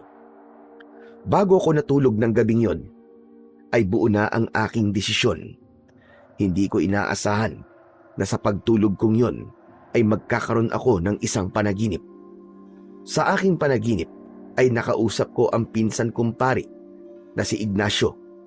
Umiiyak siya at nagmamakaawa. Isinalaysay niya sa akin ang kanyang masaklap na karanasan kung paano siya nilapastangan ng mga masasamang nilalang. Pari siya, subalit ng mga panahong yun ay mas naging malakas ang kapangyarihan ng kasamaan, kaya nagtagumpay ang mga ito. Sa pag-uusap namin sa aking panaginip, ay sinabi niyang lahat ng kasamaan ay may katapusan. Ako ang dapat tumapos sa kasamaan nina Urbana, kaya ako napadpad sa lugar na yon sapagkat ako ang magliligtas sa mga taga San Dionisio para hindi sila tuluyang mapahamak at huwag tuluyang lumayo sa kanilang pananampalataya sa may kapal. Habol ko ang aking paghinga nang ako'y magising. Napanaginipan niyo po ba si Padre Ignacio, Lolo? Tama ka, Apo. Nag-usap kami. Marami kaming pinag-usapan. Baka po may gusto po siyang ipagawa sa inyo. Kaya niyo po siya napanaginipan, Lolo. Oo, Apo. At may pinapakiusap siya sa akin. Kaya hindi ko siya maaaring biguin. Dahil alam kong yun din ang magpapatahimik sa kanya. Mag-uumaga na ng mga sandaling yon, kaya hindi na kami nakatulog pa ng apo ko. Habang naghihintay kami ng liwanag, ay nagpakulo na ako ng tubig para magkape. Habang nagpapakulo ako ng tubig, ay biglang yumanig ang kinatatayuan ko na inakala kong guni-guni lang o baka nahihilo lang ako. Subalit, mas lumakas pa ang pagyanig. Kaya isang bagay lang ang nasabi ko. Lindol! Lumilindol, Apo! Lolo, ano pong gagawin natin? Natatakot po ako. Halika, Apo. Kailangan natin makalabas nito simbahan. Baka kumapano tayo dito. Nagmamadali kaming tumakbo papalabas. Nagsisimula ng lumiwanag ng mga sandaling yon. Malakas ang naging pagyanig. Umabot din ng ilang minuto ang malakas na lindol. Nang matapos yun, ay nakaramdam kami ng hilo. Hindi muna kami bumalik ng loob ng simbahan dahil sa takot na may kung anong napinsala sa estruktura at mabagsakan pa kami. Ngunit sa awa ng Diyos ay wala namang naging pinsala. Nang lumiwanag na ang buong San Dionisio, ay naging usap-usapan ang tungkol sa nangyaring lindol. Buong akala ko ay walang gaanong pinsala ang nangyaring pagyanig. Sa nalaman kong balita, ay umabot daw ng magnitude 7 ang nangyaring lindol, kaya tiyak na may mga napinsala sa ibang lugar. Subalit ang naging usap-usapan na narinig ko ay ang pagkakaroon ng bitak sa lupa sa iba't ibang lugar sa San Dionisio. Ngayon lang nangyari sa San Dionisio ang ganong kalakas na lindol. Pero salamat pa rin po dahil walang ganong mga bahay ang napinsala. Tama ka, Mang Alipio. Palibasa, hindi naman matataas sa mga bahay dito.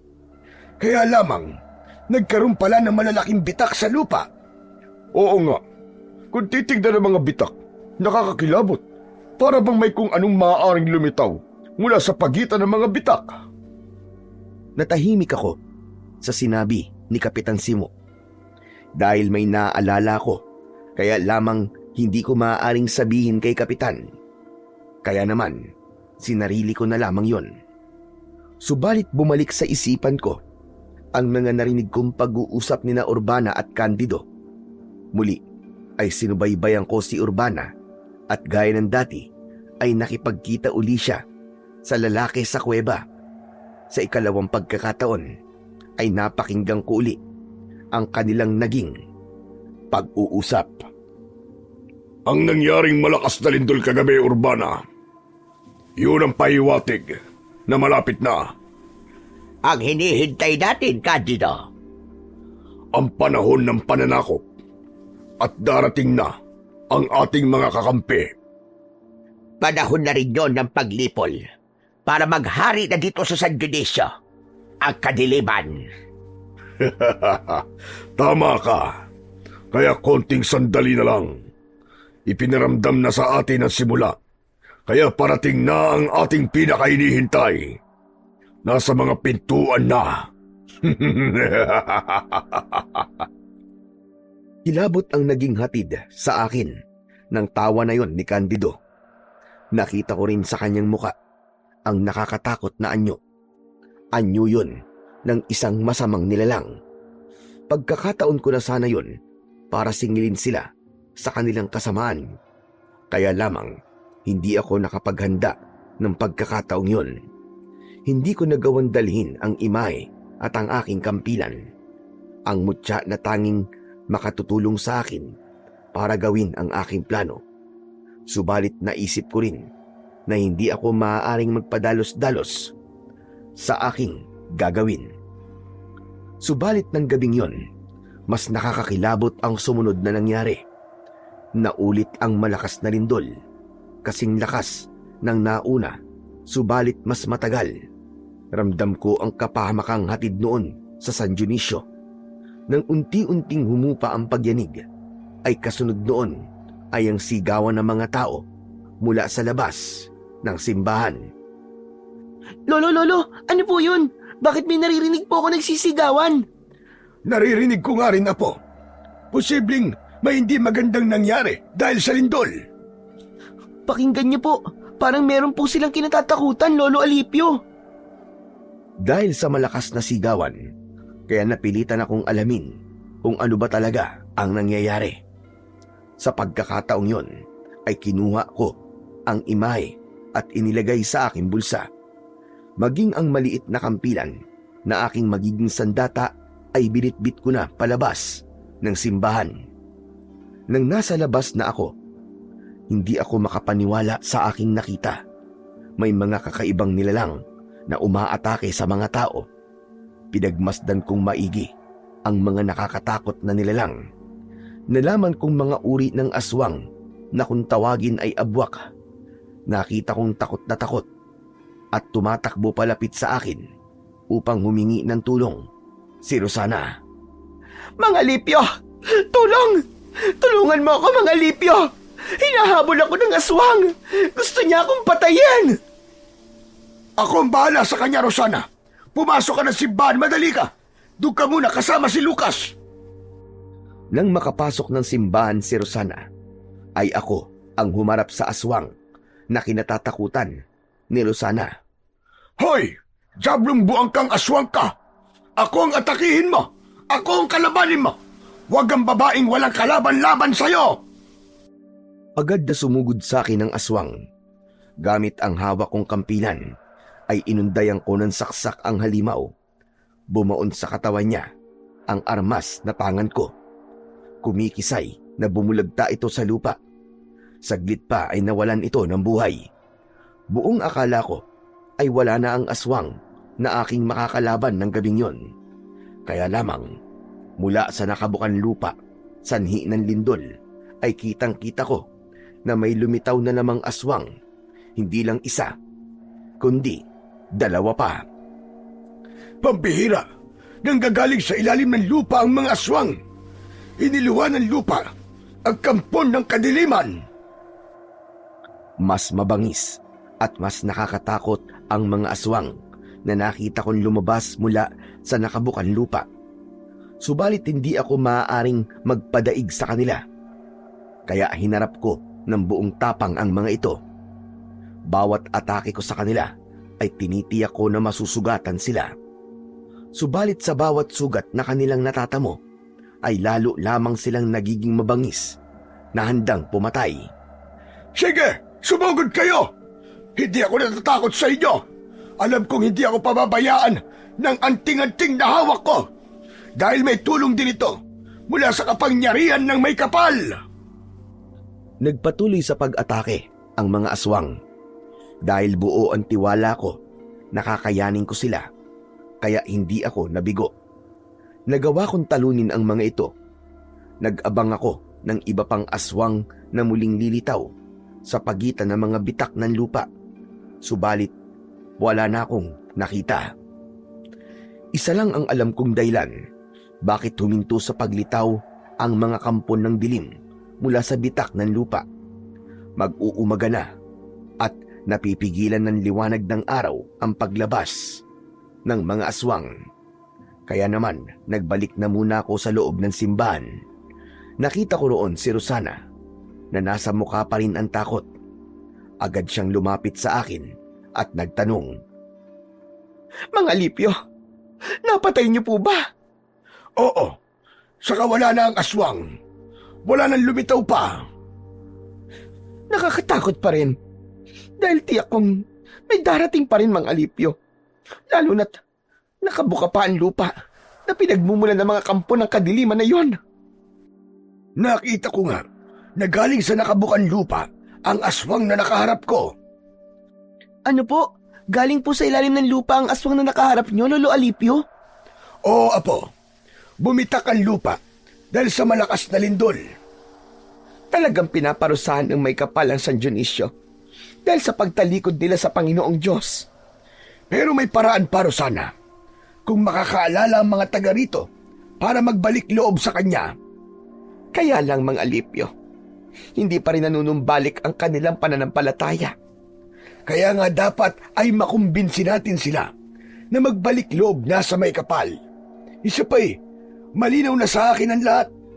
Alam ko na ang buong pangyayari sa masaklap na sinapit ni Padre Ignacio. Kung sino ang may pakananan lahat, kilala ko na siya at dapat singilin sa naging kamatayan ng pinsang ko. Si Urbana ho ba ang tinutukoy niyo? Alam mo, Yan po ang kutob ko. At naririnig ko din na sinasabi ng iba. Kaya nga lamang walang makapagpatunay. Pero dahil sa sinabi mo, naniniwala na akong siya nga ang isa sa may kagagawa na. dahil narinig ko yon sa mismong bibig ni Urbana, napakinggan ko ang pakikipag-usap niya sa isang lalaking may pangalang Candido. Kaya natitiyak kong maging si Urbana ay kampon na rin ng kadiliman. Siya ang isinugo dito sa San Dionisio para iligaw ang mga tao at tuluyang lumayo sa kanilang pananampalataya sa may kapal. Nakita ko rin yan. Dahil siya rin ang nagpakalat na dapat lumayo dito sa simbahan dahil naging pugad daw ito ng kasamaan sapagkat masama raw si Padre Ignacio. Tama ang lahat ng sinabi mo. Kaya dapat talagang magbayad si Urbana. Alam kong magkakarap uli kami ng babaeng yon. Saka, isa rin siyang aswang. Ano kanyo? Isang aswang si Urbana? Oo, Rosana. Nakita ko ang pagbabagong anyo niya.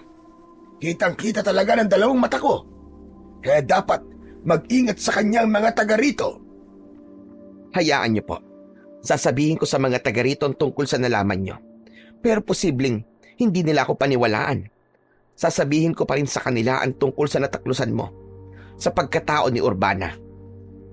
Dahil nga sa aking naging karanasan ng gabing yon, ay kinausap ko si Kapitan Simo. Dapat na niyang malaman ang mga nangyari at paano makapaghahanda ang mga taga San Dionisio. Kung ganun, tama yung nakarating sa akin, Mang Alipio. Nakarating na ano, Kapitan Simo?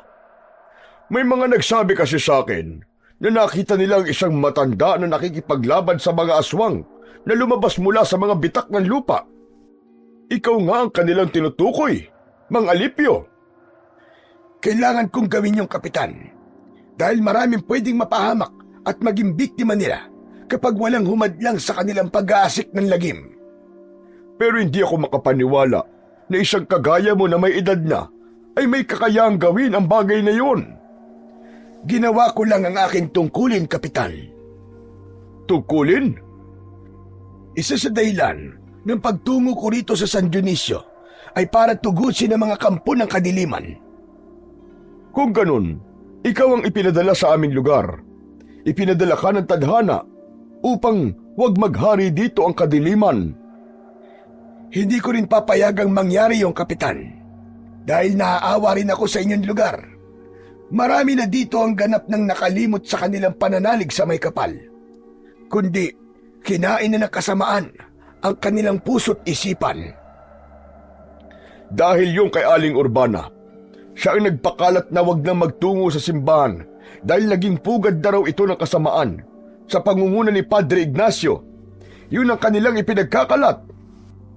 Bagay na walang katotohanan, Kapitan Simo, sapagkat ang mga sinabi niya at ipinagkalat ay bahagi ng kanilang masamang plano. Ano ka mo, plano nila? Teka, may iba pang kasama si Aling Urbana? Oo, Kapitan. At ang nangyaring paglindol at pagbuka ng lupa, malamang kasama ito sa kanilang napagplanuhan. Kaya kailangan maging handa ang mga taga San Dionisio. Pagsapit ng dilim, ay hindi natin alam kung anong lagim ang maaaring mangyari.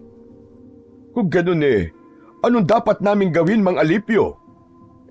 Huwag lumabas ng bahay ang mga tao para hindi sila mapahamak. Gawin nila ang pagdarasal sa kanilang mga bahay. Yun ang dapat nilang gawin. Sige. Agad kong ipapaalam sa mga taga rito. Kung kailangan nilang lumabas, ay magdala sila ng asin o bawang na maaari nilang gamiting pangontra sa mga aswang. Pero sa kabila ng gagawing pag-iingat, isang bagay ang pinakamahalaga at huwag kalilimutan. Dahil pinakamalakas yung sandata. Yun ay ang panalangin nila sa may kapal. Matuto sila magbalik loob sa Panginoon at isuko ang lahat ng kanilang kasalanan. Alam kong sapat na ang mga sinabi ko kay Kapitan Simo para maintindihan niya ang ibig kong mangyari. Dahil kahit meron akong taglay na anting-anting para harapin ng mga aswang, ay hindi yun makakasapat kung walang suporta at tulong ng panalangin mula sa mga taga San Dionisio. Kaya nang maghapong lumipas, ay ikinagulat namin ni Lucas ang pagdating ng mga tao sa simbahan. Wala mang pari na nakatalaga roon, ay nagtungo pa rin ng mga tao sa simbahan ng San Dionisio. Lolo, may dumarating po na tao dito sa simbahan. Oo nga po, at nakakatuwa na unti-unti bumabalik na ang kanilang paniniwala sa Panginoong Diyos. Kailangan nilang tulong na may kapal, Lolo. Lalo na po sa nangyayari ngayon dito sa San Dionisio. Tama ka po. Hindi lingid sa kanila ang nangyayaring lagim, ang paglitaw ng mga aswang mula sa mga bitak ng lupa. Habang may mga taong nagpupunta sa simbahan, ay nakita ko ang pagdating ni Urbana sa lugar, malapit sa daan papasok sa simbahan. Kinakausap niya ang mga taong nakikita. Ano bang ginagawa nyo? Bakit kailangan pumasok pa kayo sa simbahan? Wala nang maitutulong sa inyo ang pagsisimba. Saka wala namang pare dyan Baka nakakalimutan nyo ang ginawang kasamaan ng dating pare na ipinadala rito. Pinipigilan ni Urbana ang mga tao na pumasok ng simbahan. Kaya lumapit na ako at nakialam. Ikinagulat ni Urbana ang paglapit ko. Oh, nagulat ka yata sa akin, Urbana. Ano bang kalokohan ang ginagawa mo, Alipio? Kalokohan bang hikayatin ng mga taga rito para magbalik loob sa Panginoong Diyos? Hindi sila matutulungan ng Diyos na sinasabi mo. Ang pari nga na dati ipinadala rito ay walang nagawa dahil siya man ay naging alipin ng kasamaan. Teka nga lang, Urbana. Sigurado ka ba dyan sa sinasabi mong yan? Oo naman. Dahil nakita ko kung paano siya gumawa ng kasamaan dito sa baryo. Kung paano siya pumatay. Hanggang ngayon ba ay kasinungalingan pa rin ang gusto mong ipakalat? Wala kang alam sa mga nangyari, kaya't manahimik ka. Yun ang akala mo, Urbana. Wala ka nang maililim sa akin dahil bistado ko na ang kulay ng bituka mo, ang mga kasamaang ginawa mo at ng mga katulad mo. Tinitigan ko ng masama si Urbana. Hindi niya kinayang makipagtitigan sa akin. Naging mailap ang kanyang mga mata. May kinapa ako sa aking bulsa. Ramdam ko ang kakaibang enerhiya na pumasok sa katawan ko ng mga sandaling yon nang mahawakan ko ang imahe ng Santo Niño na nasa aking bulsa. Kitang-kita ko ang pagkatulala ni Urbana. May naramdaman siyang kakaiba. Biglang tumalikod at nagmadali siyang umalis. Urbana! Urbana, sandali! Nag-uusap pa tayo. Huwag ka munang umalis. Hindi niya na ako pinansin. Pero kitang-kita ko kanina ang kakaiba niyang reaksyon. Natakot siya. Lolo Alipio, ano po nangyari kay Aling Urbana? Ayun, biglang umalis. Natakot siguro. Duwag din pala siya eh. Teka lang. Ano palang ginagawa mo rito sa labas? Sinundan ko po kayo.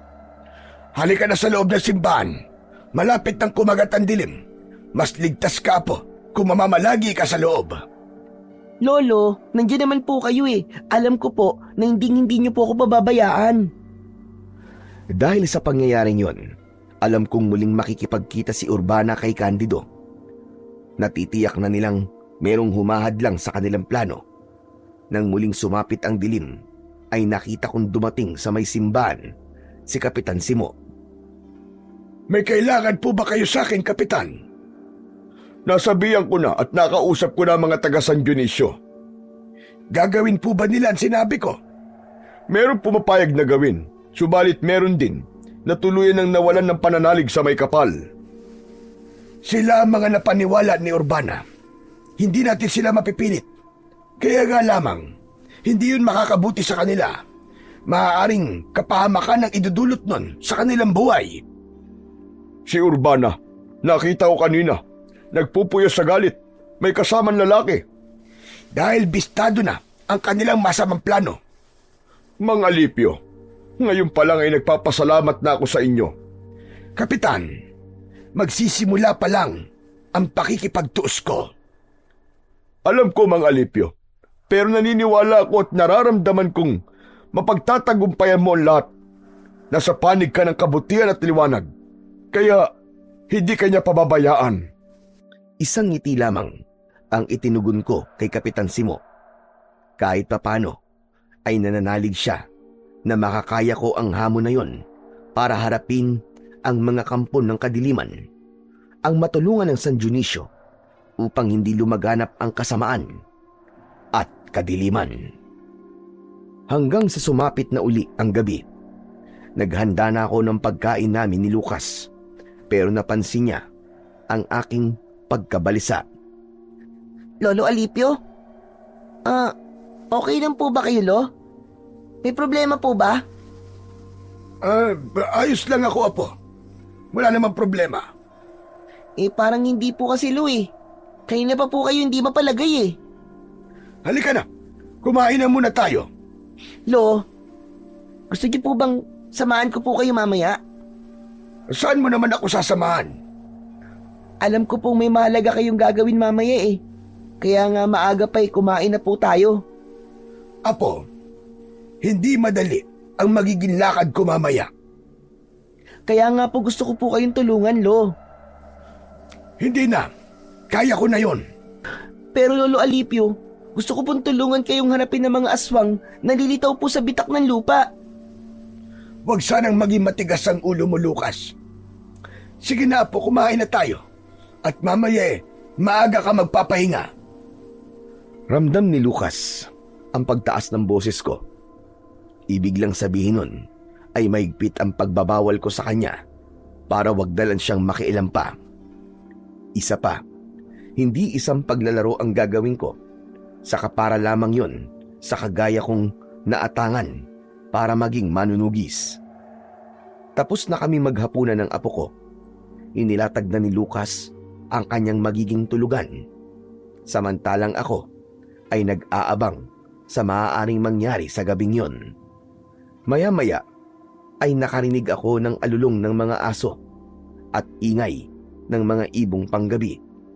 Biglang nawala ang mga ingay ng hayop na sinundan yon ng pagyanig. Minsan pa ay nagkaroon ng lindol. Lolo Alipio, may lindol na naman po. Oh, biglang huminto. Saglit lang. Ano ba yan? Bakit lagi na lang pong may lindol? Sa nangyaring pagyanig ng lupa ay may kaba akong naramdaman. May kutob akong may ibang nais ipahiwatig ang bagong pagyanig na yun. Dahil nga may mga bitak na ang lupa dahil sa nakalipas na lindol. Malamang mas lumaki pa ang mga bitak na dadaanan ng mga aswang. Ang mga kampo ng dilim na namamahay mula sa ilalim ng lupa. Tumayo na ako sa aking pagkakaupo para lumabas na ng simbahan. Tiniyak kong nasa bulsa ng pantalong ko ang imahe ng Santo Niño na gawa sa apitong. Ang kampila naman ay kinuha ko na rin sa loob ng bag. Lolo Alipio, lalabas na po kayo? Oo, Apo. Sasalubungin ko na sila. Ang mga aswang po ba? Oo. Natitiyak kung lalabas na sila mula sa mga bitak ng lupa. Mag-aasik na sila ng lagim at mamiminsala sa mga taga rito. Pero Lolo Alipio, Huwag mo nang ituloy ang sasabihin mo. Alam ko na yan. Hindi ba sinabi ko sa'yo? Hindi ka maaaring sumama sa lakad kong ito, Apo. Mas mainam kung nandito ka para na rin sa iyong kaligtasan. Ang tanging maitutulong mo ay taimtim na magdasal. Hindi na sumagot ang apo kong si Lucas sa mga sinabi ko. Mahilig siyang mga tuwiran pero mas pinili niyang manahimik na lamang. Lumakad na ako papalabas ng simbahan. Gaya ng aking inaasahan, may mga aswang na kagad na sumalubong sa akin. Tama ang kutob ko. Nagsimula ng lumabas mula sa mga bitak ng lupa ang mga kampon ng kadiliman. Sa naging paglitaw ng mga aswang, ay may kakaiba silang ginagawa sa mga taong makikita nila at aabutan sa labas. Hinahatak sila ng mga aswang at dinadala sa bitak patungo sa ilalim ng lupa. Mas delikadong ginagawa nila ngayon. Hindi maaari. Inililibing nila ng buhay ang mga tao dahil isinasama nila sa ilalim ng lupa. Kaya muli, gamit ang aking sandatang kampilan, ay hinarap ko ang mga aswang. Nagtulong-tulong din sila para sugurin ako. Salamat na lamang na kahit may edad na ako, ay nagagawa ko pang kumilos ng mabilis. Alam kong dahil yun sa tulong ng aking anting-anting. Habang nakikipaglaban ako sa mga aswang, ay nakita kong biglang dumating ang dalawang nilalang na may kinalaman sa kasamaang nangyayari sa San Dionisio. Nagpakita at humarap sa akin si Urbana at Candido. Ang lakas din naman ng loob mong magpakabayani, tanda. Nagsasayang ka lang ng oras ba? Akala mo naman ay magtatagumpay ka sa plano mo. Hindi na magiging maayos pa ang San Dionisio. Wala na sa kanila ang babalik pa sa pananampalataya sa Diyos mo. Diyan ka nagkakamali, Urbana. Dahil kahit kailan, ay hindi yun mawawala sa puso ng mga taga rito. Nilason mo lang ang isipan nila. Kaya nawalan sila ng tiwala at pananalig sa Diyos na makapangyarihan sa lahat. Siya naman dapat magyari. Dahil yun ang nais ng kinikilala kong Panginoon. Para hindi mo na mahikayat pa ang mga tao at ibalik sa pananalig sa sinasabi mo. Dapat ka nang mawala! Habang nasa harapan ko sina Urbana at Candido, ay kitang-kita ko ang pagbabago ng kanilang anyo. Naging mga aswang abwak ang dalawa. Sa pangunguna nila ay sumugod sa akin ang iba pang mga abwak. Wala akong nagawa kundi ang harapin sila. Buo ang tiwala ko na hindi ako pababayaan ng aking anting-anting at ang pananalig na nasa aking puso. Kaya naman, nagagawa kong patumbahin ang mga aswang na umaatake. Kaya nga lang, tila hindi sila nauubos dahil may lumalabas pa rin mula sa mga bitak. Sumuko ka na, tanda! Dahil walang ibang pupuntahan ang tapang mo, kundi kamatayan! Kayong mga masasama at kampo ng dilim at siyang mawawala sa mundong ito. Akala mo lang yun, Alipio. Sa dami ng mga kampo ng kadiliman na magtutulong-tulong para atakihin ka, wala ka ng ibang mapupuntahan. Sa pagkakataong yun, ay kinuha ko ang imahe na nasa aking bulsa at idinikit ko sa kampilan na hawak ko.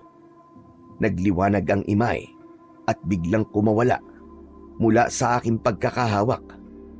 Samantala, ang kampilan ay humaba ng ilang pulgada kaya mas madali kong nagamit para harapin ang mga aswang. Kitang-kita ko na nananatiling nakalutang sa ere ang imahe ng Santo Niño. Lalo pang nagliwanag ito at ang liwanag ay tumama sa mga aswang na nakakalat. Samantalang nakatakip naman ang muka ng mga aswang na sina Urbana at Candido. Nasisilaw sila at hindi kinakaya ang liwanag mula sa nagliliwanag na imahe. Nakita ko kung paano itinataboy ng liwanag ang mga kampon ng kadiliman. Isa-isa silang nahuhulog sa nakabukan lupa hanggang sa kasamang nahulog sa mga bitak, sina Urbana at Candido. Dinig na dinig ko ang kanilang sigawan habang nahuhulog. Kinain na sila ng lupa nang ang mga kampo ng dilim ay nahulog ng lahat sa nakabukan lupa. Tumama naman ang liwanag sa mga bitak at unti-unting nagdikit at nagsara. Wala na. Kinain na ng lupa ang mga aswang at nawala na rin ang mga bitak na nilikha ng mga nangyaring lindol. Saglit pa ay bumalik sa aking palad ang imahe na kanina lang ay nakalutang sa hangin at nagbigay ng kakaibang liwanag. Hindi pa rin ako makapaniwala sa pangyayaring yon. Habang nasa isipan ko ang pagtataka, ay narinig ko ang pagtawag sa akin ng apo ko na si Lucas. Lolo Alipio! Lolo Alipio, nagtagumpay po kayo! Ang galing nyo! Sabi ko naman sa'yo ay huwag kang lalabas. Pero wala na po mga aswang, di ba? Nakita ko po, kinain na po sila ng lupa. Isang himala ang nangyari, apo. Tama po kayo, Lolo Alipio. Dahil sabi nyo nga po, hindi tayo hahayaang mapahamak ng Diyos na may kapal. Lalo na't marami pong tumulong sa inyo, Lolo Alipio. Tumulong sa akin? Opo, Lolo. Hayun po sila, oh. Tignan nyo po. Itinuro sa akin ni Lucas ang pintuan ng simbahan. Nakita ko roon na papalabas si na Kapitan Simo at Rosana. Kasama niya ang mga naninirahan sa San Dionisio. Galing sila sa loob ng simbahan. Nung lumabas po kayo kanina, Lolo, nakita ko naman po ang pagdating ng mga tao. Papunta po sa loob ng simbahan. Gaya ng bilin mo, Mang Alipio, hinikayat ko mga tao para manalangin at manumbalik sa kanilang pananampalataya sa Diyos na may kapal. Kaya nagtipon-tipon kami dito sa loob ng simbahan para manalangin at humingi ng tulong sa Panginoong Diyos. Habang papunta kami sa simbahan, ay walang aswang na umatake sa amin dahil may baon kami mga pangontra. Hindi ako makapaniwala sa mga nangyari. Tama ang aking naging desisyon dahil muling nanariwa ang pananampalataya at natutong magbalik loob sa Diyos ang mga taga San Dionisio. Sapagkat yun lamang ang tanging sandata laban sa kasamaan. Walang hindi magagawa ang tunay na paniniwala at pananalig sa Diyos na lumikha. Yun ang naitulong ko sa mga taga San Dionisio, ang maibalik ang nawala nilang pananampalataya. Kasama na rin doon ang pagkakaroon ng katarungan sa naging kamatayan ng pinsan ko na si Padre Ignacio.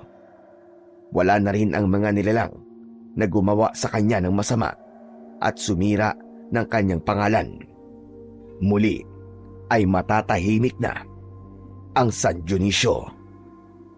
Totoong maraming mga tao ngayon ang nakakalimot na sa kanilang pananagutan sa Panginoong Diyos. Lumalamig na ang kanilang pananampalataya. Ito ang sanhi ng mga kalamidad at kaguluhang nangyayari sa atin. Subalit kung manunumbalik tayo sa ating pananalig, hindi liko o bulag ang ating Panginoon para hindi tayo tulungan at iligtas sa mga kasamaang nangyayari upang bigyan ng kapayapaan sa ating puso at isipan.